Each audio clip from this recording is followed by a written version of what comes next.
Hello everyone, I'm Rodrigo Silva and welcome to the first episode of Let's Talk About Social Inclusion. Our speaker today is Linnéa Bruno from Stockholm University, who will explore with us economic abuse from child and youth perspectives. This conversation is based on research that was published in our open access journal, Social Inclusion, by the person invited today.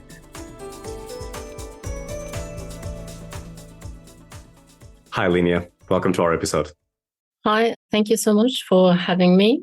So the first question for you would be, why is this topic so important? Well, to my knowledge, this paper is the first research review on economic abuse focusing on child and youth perspectives.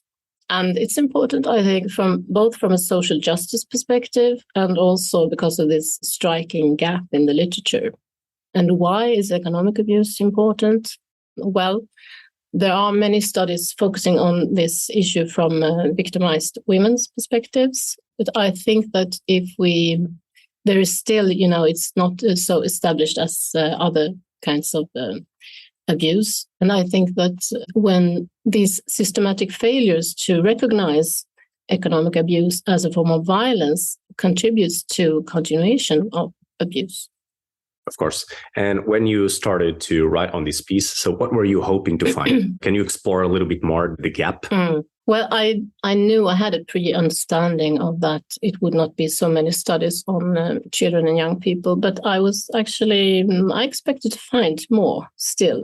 So this review, it has these themes: economic abuse directed towards children and in young people's intimate relationships and in the context of honor-related violence, and also economic abuse in relation to parenting, with discussions on implications for dependent children. So these are the themes in this review. And I found both quantitative and qualitative studies from very diverse contexts, but not as much as I expected. Of course. And this is a review paper that you published. What are the most important findings or elements that you would highlight after publishing this piece?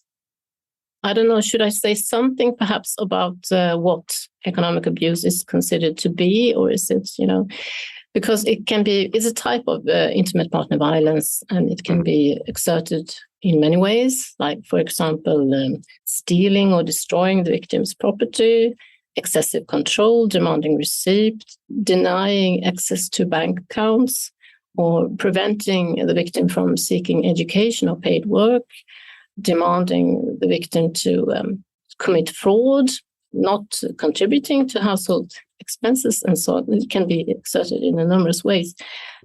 And we have quite a lot of research on children's exposure to intimate partner violence, other kinds of violence, but not economic abuse. I think it's the missing piece.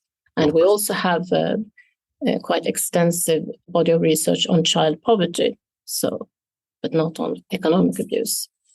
But about the main findings, I think there were some quantitative studies suggesting that economic abuse had a stronger association in comparison to physical abuse, a stronger association with child neglect and child delinquency. What I found most interesting was this qualitative interviews with children.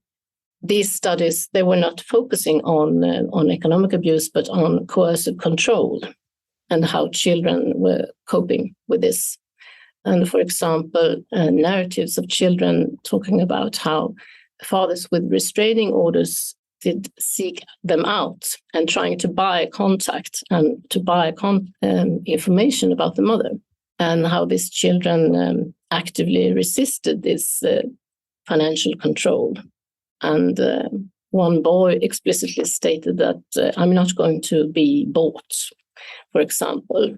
And my interpretation of this is that one could interpret this as actually economic abuse directly towards these children, because using money as a means of control, not only towards the mother, but also towards children when trying to buy contact and withholding money that these children are entitled to.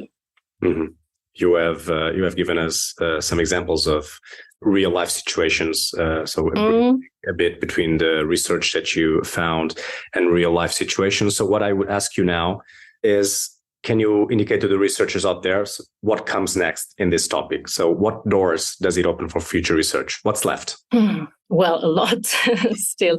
But I think there is also quite some need of clarifications concerning the concept, because in these studies, they don't use the same definitions. They use different concepts like financial control, material violence. So they don't use the same concepts. And so we need to, it's difficult, of course, to distinguish and to determine when is an unequal relation, when it turns into an abusive relation. So that's always, difficult, but more work on that. And also we need to know, I think, more studies on experiences of survivors in general, but in particular from child and youth perspectives are needed. Of course, your research shows the tip of the iceberg of this, apparently. Can you provide some additional resources about the topic that we discussed today? Well, it depends on what you're interested in specifically. Of course, I know that there's more research done on this topic in USA and in the UK than in the Nordic states and in the rest of Europe, I think. But you could view the reference list, read the paper, and Google. Of course. I have nothing specific to recommend. As a review paper, I believe the final references list will provide plenty and enough information for future research. Thank you, Linnéa. This episode is available on the Let's Talk About Social Inclusion website, on Cogitatu's YouTube channel, as well as in podcast directories. Linnéa, it was a pleasure. Thank you.